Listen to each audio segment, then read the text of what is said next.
경제계 주요 뉴스입니다. 공매도 대기자금으로 불리는 대차거래 잔액 규모가 사상 최대치를 기록했습니다. 대형 반도체주의 강세를 기반으로 버틴 5월 국내 증시가 조만간 조정세에 들어갈 수 있다는 데 베팅하는 외국인 기관 투자자가 많아지고 있습니다. 세계 최대 간척 사업지인 새만금이 미래 먹거리로 꼽히는 2차 전지 산업의 핵심으로 떠오르고 있습니다. 새 정부 들어서 새만금의 문을 두드리는 2차 전지 관련 기업이 늘어나면서 대규모 투자로 이어지고 있습니다. 국내 양대 포털인 네이버와 카카오가 이번 달부터 뉴스 서비스 댓글 제도를 전격적으로 개편합니다. 댓글에 욕설이나 비속어 등 심각한 악플을 작성할 경우 댓글 사용이 중지되며 해당 상태가 자신의 프로필에 표시될 예정입니다. 불법 콜택시 논란을 빚은 차량 호출 서비스 타다에 대해서 대법원이 무죄 판단을 내렸습니다. 3년 이상 걸쳐 진행된 법정 공방에서 타다 측이 최종 승소했습니다.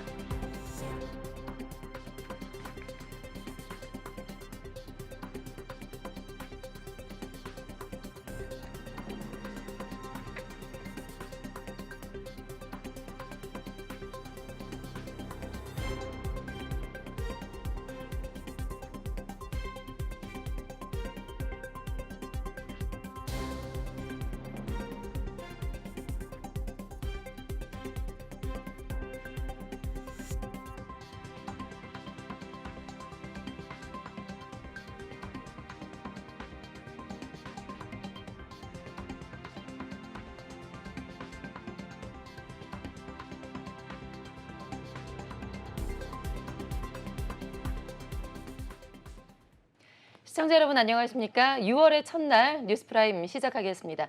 오늘의 첫 코너는 취재 기자와 함께 경제계 이슈를 정리해보는 시간이죠. 프라임 이슈 박영식 에디터와 함께하겠습니다. 어서 오세요. 네, 안녕하세요. 네, 자 오늘도 삼성전자 소식으로 시작을 해보죠. 네. 최근에 급등한 반도체주 랠리가 과연 언제까지 어디까지 갈 것인가가 이제 증시 시장의 최대 화두였는데 특히나 삼성전자를 개미들은 5월 한 달 내내 순매도를 했고요. 외국인들은 반대로 순매수하는 현상을 보였다라는 게 특이점이었습니다.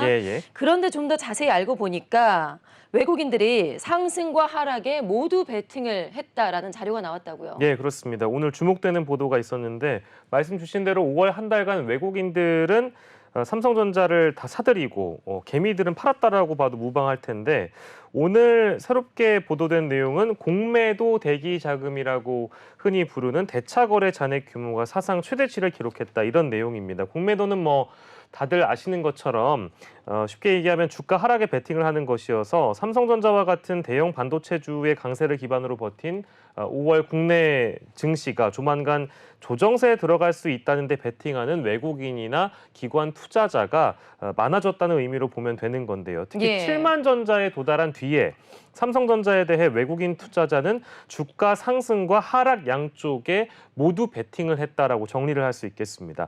적극적인 공매도 베팅으로 삼성전자 단일 종목에 대한 대차거래 잔액 규모가 역대 가장 많은 액수에 도달했기 때문인데요. 6월 이후에 삼성전자 주가의 향방을 두고도 증권가에서는 엇갈린 그런 의견들이 많이 나오고 있는데 실제 삼전의 주가가 어디로 가는가 639만 소액 주주 개미들의 관심이 집중되고 있는 상황입니다. 네, 그러니까 말씀하신 것처럼 대차 거래는 공매도 대기 자금이라고 이제 볼 수가 있으니까 반도체주의 주가 하락에 기대를 걸고 있는 외국인과 기관이 많다라는 의미인 거잖아요. 네. 그 앞서서 말씀하신 게 그러니까 반도체주라는 게 사실 삼성만 있는 건 아닌데 삼성전자에만 지금 공매도 자금이 쏠렸다라는 얘기인 건가요? 아니면 다른 그 종목에도 있는 건가요? 그 말씀이 맞는 거고요. 일단 이 보도에서는 삼성전자 한 종목에 대한 일간 대차 거래 잔액을 기준으로 일단 보도를 하고 있습니다. 그 규모가 26일 기준, 그러니까 5월 26일 기준 일간 대차거래 잔액 규모가 11조 2,507억 원에 달했는데요.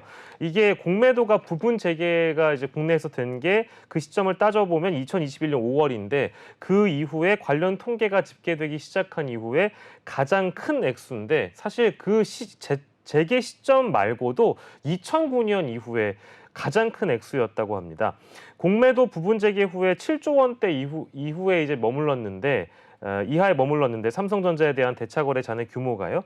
근데 지난해 11월 8조 원대 돌파했고 9조 원을 터치했고 올해 첫 거래일에 6조를 터치했는데 지난 5월 26일 대차거래 잔액 규모가 11조 원을 뚫었다는 얘기는 예. 그만큼 하방으로 가는 것에 투자를 한 하방으로 가는 것에 베팅을 한 외국인들이 많아졌다라고 볼 수 있는 건데요. 근데 이 같은 현상이 국내 증시 전체에 대한 하락 베팅이 과거 어느 때보다도 강력하게 나타나고 있는 것과도 연결되어서 볼 지점이 있어서 근데 이게 과연 이대로 지속될지에 대한 여부는 좀 지켜봐야 되는 그런 상황인데 삼성전자 단일 종목에만 이 정도의 공매도 자금이 쏠렸다? 이거는 저희가 불과 며칠 전에 전해드렸던 네. 순매수의 온도와는 완전 정반대 행보여가지고요. 아무튼 주목되는 내용이었습니다. 예, 사실 투자자 입장에서는 너무나도 혼란스럽습니다. 지금 외국인들이 삼성전자를 대하는 이 투트랙 전략을 택한 셈인데 네. 얼마 전에도 저희가 전해드렸습니다만 증권사에서도 삼성전자에 대해서 전망이 반반이라고 했잖아요. 네, 맞습니다. 예, 참 혼란스러울 것 같아요. 많은 개미들. 네. 외국인이 이중적이라는 생각밖에 들지 않는데 일단 두 가지 시선이 있는 것 같아요. 예. 첫째는 삼성전자 주가가 고점에 가깝다고 판단을 해서 조정에 좀 대비를 하고 있다. 그러니까 양다리 전략이라고 보면 될 것 같고요. 둘째는 삼성전자를 중심으로 한국 주식과 한국 채권을 올해 들어서 외국인들이 엄청나게 사들였거든요. 한 15조 원 가깝게 사들였다고 제가 알고 있는데 우리 증시의 변동성보다는 안정성에 어느 정도 초점을 두고 출발을 했긴 했는데 한국 증시 상황보다 국내 상황보다 국제 변수들이 있기 때문에 어쨌든 공매도도 외국인들이 포기할 수 없다라는 측면이 두 번째로 있었던 것 같습니다. 실제 증권가에서도 삼성전자 비롯한 반도체주 상승론과 하강론이 현재 분분한 그런 상황인데요. 주로 단기 조정을 받거나 하락 국면으로 삼전이 진입할 거라고 보는 쪽은 미국과 중국의 실물 지표들이 우리 기업에 우리 국내 증시에 유리하지 않을 걸로 흘러갈 것이다. 즉 CPI나 PC라고 부르는 이런 실물 지표들 그리고 고용 지표, 제조업 지표들도 그렇고요.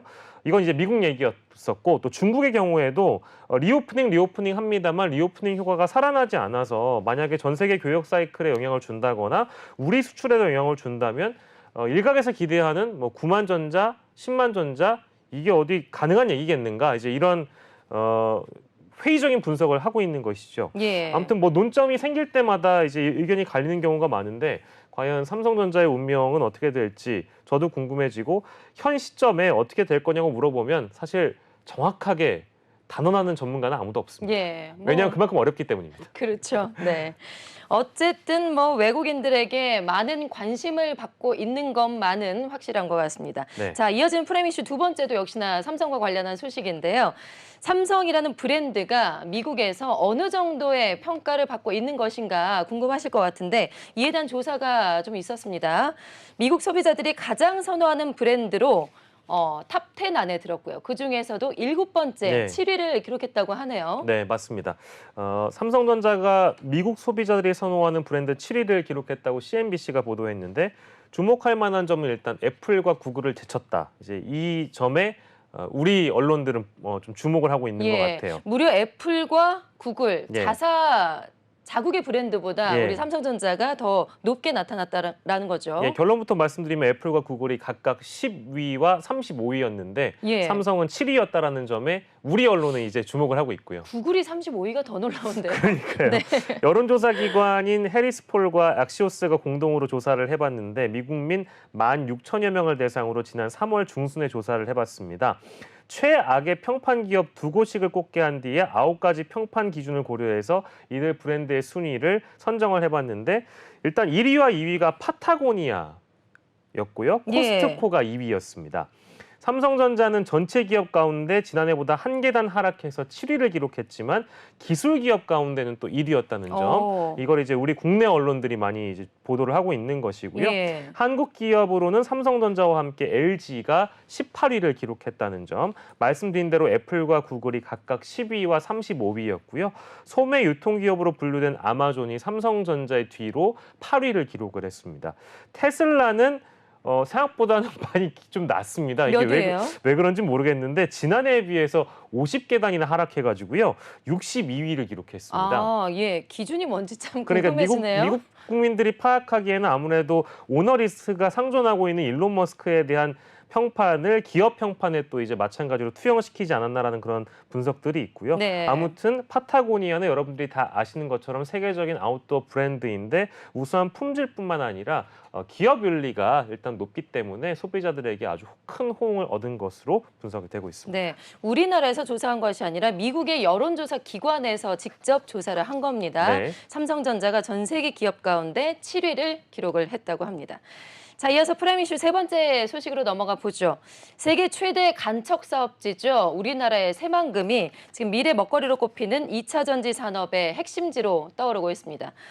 새 정부 들어서 새만금의 문을 두드리고 있는 2차 전지 관련한 지금 기업들이 늘어나면서 대규모 투자로 함께 이어지고 있다고요. 어떤 그렇습니다. 기업들이 문을 두드리고 있을까요? 대부분 2차 전지 산업이 일단 밸류체인을 만들어가려고 하는 그런 2차 전지 기업들이 대부분이라고 일단 전해지고 있는데요. 예. 언론도 일단 이 2차 전지 산업이나 2차 전지 기업들에 많이 주목을 하고 있습니다. 핵심지가 되지 않겠느냐 앞으로 이제 그 부분인데요. 2차 전지의 소재 생산부터 사용 후 재활용까지 이루어지는 밸류체인 완성을 목표로 해서 입주 기업을 대상으로 한 세제 완화 등 정부 지원이 새만금에 입주하는 기업들을 대상으로 확대가 될 예정이라는 보도였습니다.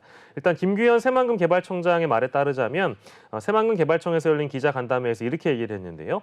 최근 새만금의 입주가 증가하는 2차 전지와 미래 모빌리티 등 첨단 산업을 위한 지원 클러스터를 조성할 것이다. 2차 전지 밸류체인 완성을 위해서 입주 기업들을 효과적으로 연계할 수 있는 방안을 모색하겠다고 밝혔는데요. 유망 기업 다수가 새만금의 새 둥지를 마련하려고 하고 있는 그런 배경을 보면 일단 정부의 적극적인 지원이 있는 것 같습니다. 새만금 국제투자진행지구 개발을 국정과제로 또 정부가 추진 중에 있기 때문에 여기에 들어가면 또 많은 혜택을 누릴 수가 있겠다라는 기대감이 일단 얽혀 있는 것인데요. 지난해 12월에는 관련 법안이 국회 문턱을 넘었고요. 이달 28일 하위 법령 개정을 통해서 새만금 산단을 투자진흥지구로 지정할 계획이어서 귀추가 주목되고 있는 그런 상황인데 어떤 점들이 장점이냐? 신속한 인허가가 일단 첫 번째로 꼽히고 있고요. 분양가도 예. 저렴합니다. 그리고 산단 입주 계약부터 건축 인허가나 여러 가지 절차가 대부분 새만금청이 담당을 하고 있기 때문에 처리가 굉장히 빠르다고 예정이 되고 있고요. 새만금 산단의 분양가가 3.3제곱미터당, 즉 평당 한 50만 원 정도여서 공장 부지 확보가 필요한 기업이 있다면 이런 비용 부담도 상대적으로 낮은 것으로 알려지고 있다 보니까 2차 전지나 소재 부품 장비 기업들 입장에서는 굉장히 특혜라고 생각하는 분들이 많이 있는 것 같습니다. 아무튼 미래 산업지구로 떠오른 새만금에 많은 기업들의 관심이 모아지고 있다는 점까지 전해드리겠습니다. 네, 새만금 개발이 상당히 오랜 시간 동안 지지부진하게 이어졌었는데 2차 전지 산업의 이제 최대 핵심지로 앞으로 이제 우리 기업뿐만이 아니라 전 세계의 유수한 기업들이 함께 모여서 2차 전지의 핵심지로 떠오르기를 기대해 보겠습니다. 자, 이어서 프라임 이슈 네 번째 소식으로 넘어가 볼까요? 오늘부터 네이버의 댓글 정책이 바뀐다고 합니다. 앞으로 악플을 단 이용자에 대해서 제재가 상당히 강화가 된다고 하고요. 네이버뿐만이 아니라 다음에서도 이 강화된 정책을 내놨다고 하는데요. 구체적으로 어떻게 좀 바뀌는지 알아볼까요? 네, 네이버는 당장 오늘부터 바뀌는 거고요. 네. 다음은 조금 시간이 걸릴 모양입니다. 조만간 바뀐다고 합니다. 일단 뉴스 댓글 게시판 운영 정책이 바뀌면서 댓글에 욕설이나 비속어 또 악플들을 작성하면은요 댓글 사용 중지되고요. 프로필에 이용 제한 문구가 표시가 됩니다. 댓글 이용 제한을 당한 이용자는요 제재 기간이 끝난 후에 퀴즈 풀기 등 추가적인 절차를 거쳐야 댓글 서비스를 이용할 수 있는데 이 퀴즈 풀기가 무엇일까 저도 곰곰이 생각해 보니까 아무래도 아름다운 댓글을 작성하려면 어떻게 해야 될까요? 이제 이런 식의 어떤 댓글 퀴즈 유도를 통해서 악플에 대한 제재를 좀 가하고 예, 계도 교육을 기간을 시키는. 그렇죠, 예, 교육을 시키는 거라고 보여지고요. 해당 절차를 거치지 않으면 당연히 이용 제한 기간이 연장될 수 있고요. 네. 네이버는 이런 댓글뿐만 아니라 블로그와 카페에 올리는 게시물에 대해서도 제재를 할 예정인데 한국인터넷자율정책기구인 KISO의 혐오 표현 자율정책 가이드라인에 따라서 구체적인 혐오 표현의 기준을 마련하고 작용을 강화할 예정이고요. 다음을 운영하는 카카오도 조만간 실시간 댓글 시범 서비스 타임톡을 출시할 예정입니다.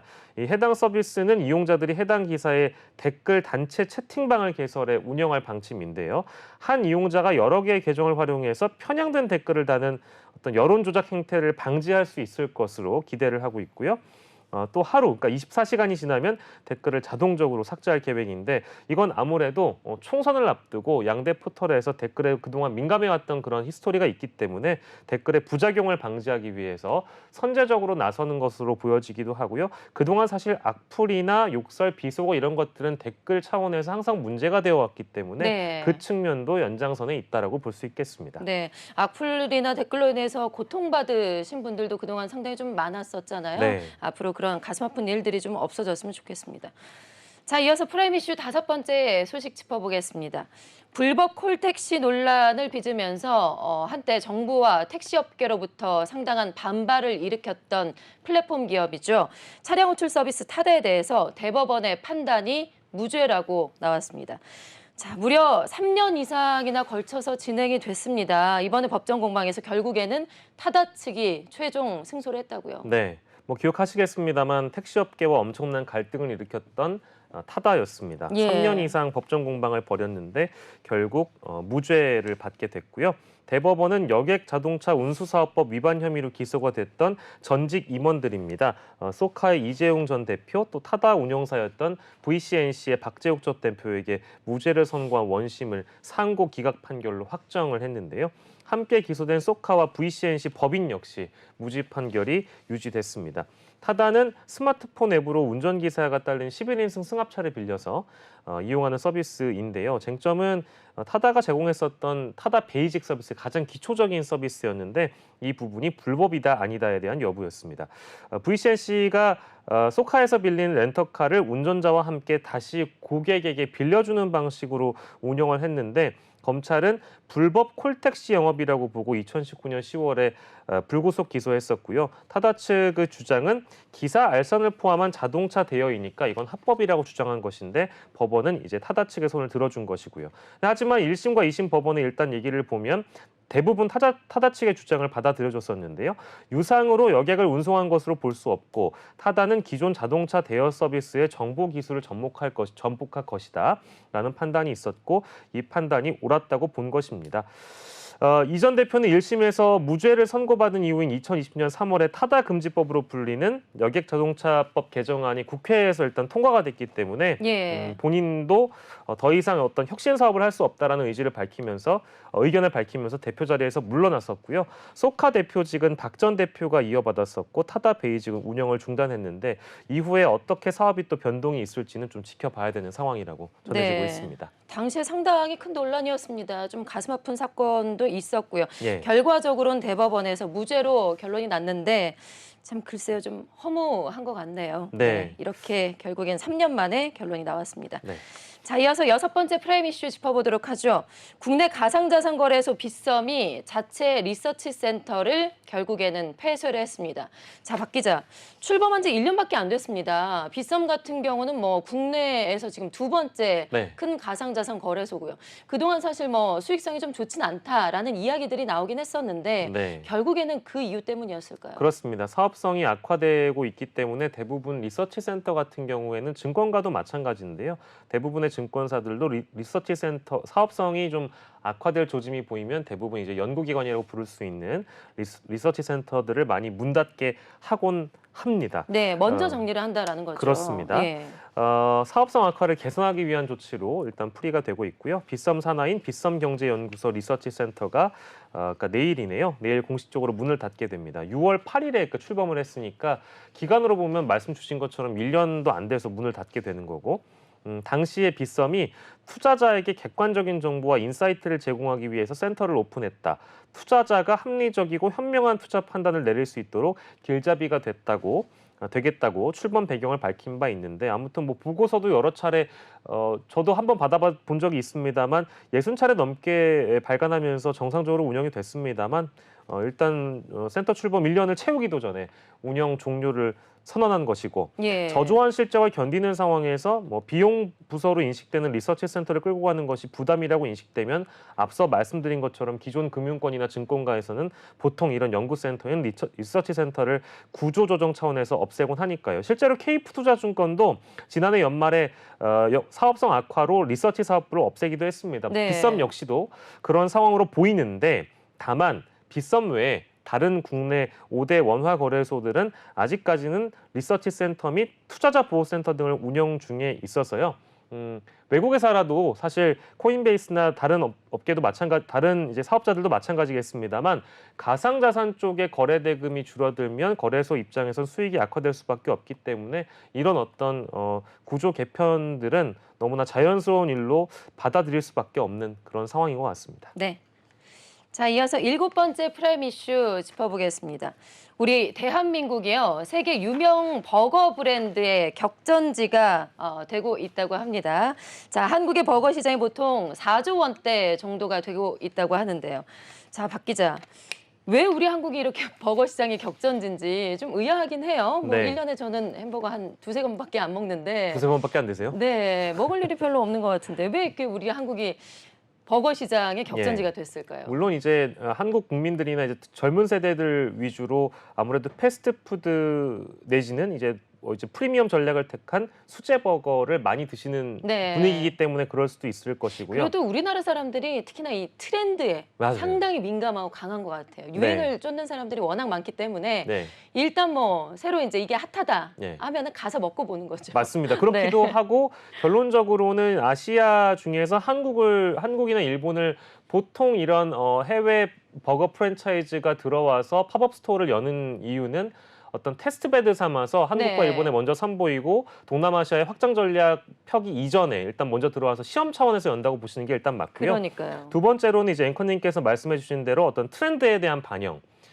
일본이나 한국 사람이 미국 현지에 가서 이 버거를 먹기에는 너무 큰 비용을 치르게 되잖아요. 그렇기 때문에 한국이나 일본에서 있는 국민들이나 소비자들 입장에서는 내가 국내에서 어떤 이런 비싼 수제 버거를 서울이나 도쿄에서 먹게 되면 현지에서 먹는 느낌을 내는 그런 기분도 들 거고요. 이제 그런 차원에서 많은 소비가 이루어지다 보니까 한국이나 일본을 주로 미국의 3대 버거인 이런 프랜차이즈 업계가 들어와서 시험 삼아 팝업을 네. 여는 것 같습니다. 네. 역사를 좀 살펴보면 일단 오늘 한화 갤러리아 측을 따르면은요, 미국의 3대 버거 중에 하나로 꼽히는 파이브 가이즈 국내 1호점이 서울 강남에 이달 말에 문을 연다고 네. 합니다. 이게 역사적으로 보면 해외 수제버거 브랜드의 경쟁이 2016년 SPC 그룹이 먼저 쉐이크쉑을 국내에 들여왔는데 2023년 오늘까지도 치열한 경쟁을 벌이고 있는 것이고 서울 강남 신논현역에 쉐이크쉑이 문을 열었을 때 하루 평균에 3,000에서 5,000개가 팔렸다 그래요. 그때 줄 서 있는 거 아직도 사진이 기억이 납니다. 지금, 네. 지금도 새로운 어떤 업체가 들어오면 항상 줄을 서는데 이때도 줄을 섰습니다. 네. 그리고 2021년 롯데월드몰에 둥지를 튼 고든 램지 버거는 심지어 버거가 14만 원짜리거든요. 그러니까 이걸 누가 사 먹나 했는데 이것도 그렇게 완판 행진이 이어지고 있다고 그때 그렇습니다. 뉴스가 한참 났었죠. 30분 만에 2,000명이 몰릴 정도였고요. 예. 그리고 BHC 그룹은 지난해 11월에 슈퍼두퍼를 열었는데 2주 만에 2만 개 이상의 햄버거가 판매됐고 현재도 하루 평균에 약 1,400개의 햄버거가 팔리고 있다고 합니다. 그리고 가장 최근이니까 이제 어제죠. 어제는 미국 3대 버거 중에 하나인 인앤아웃 버거가 드디어 왔습니다. 네. 근데 이건 이제 그때가 처음이 아니었고요.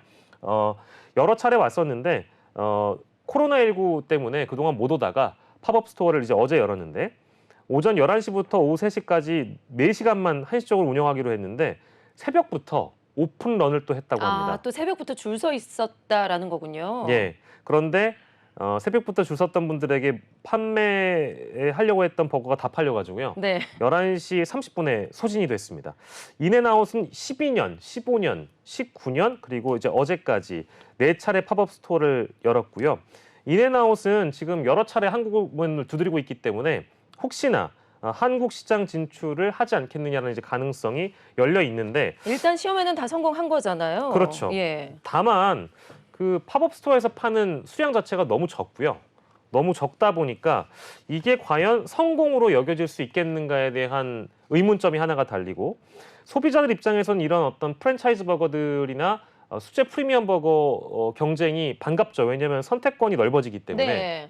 그런데 다만 주로 일반 국민들이나 서민들 입장에서는 프랜차이즈라고 한다면 롯데리아나 이제 흔히 얘기하는 가성비 버거들을 많이 찾고 있기 때문에 비싸다는 반응이 많고 과연 연착륙할 수 있을까? 네. 이제 이런 미지수라는 평가가 아무튼 업계에서는 좀 중론인 것 같습니다. 네. 그런데 그러면은 해외 유명 버거들이 국내로 들어오면 다 이렇게 살아남는 건가요? 다 인기가 많은 건가요? 그렇진 않습니다. 아닌 사례도 있었던 것 같은데요, 기억이. 맞습니다. 예. 뭐 아무튼 노골적으로 저희가 망한 사례를 좀 언급을 해드리면 네. 오바마 버거라고 구스터프 히트라는 이제 지난해 10월에 네. 신논현역에 문을 연 적이 있어요. 맞아요, 있었어요.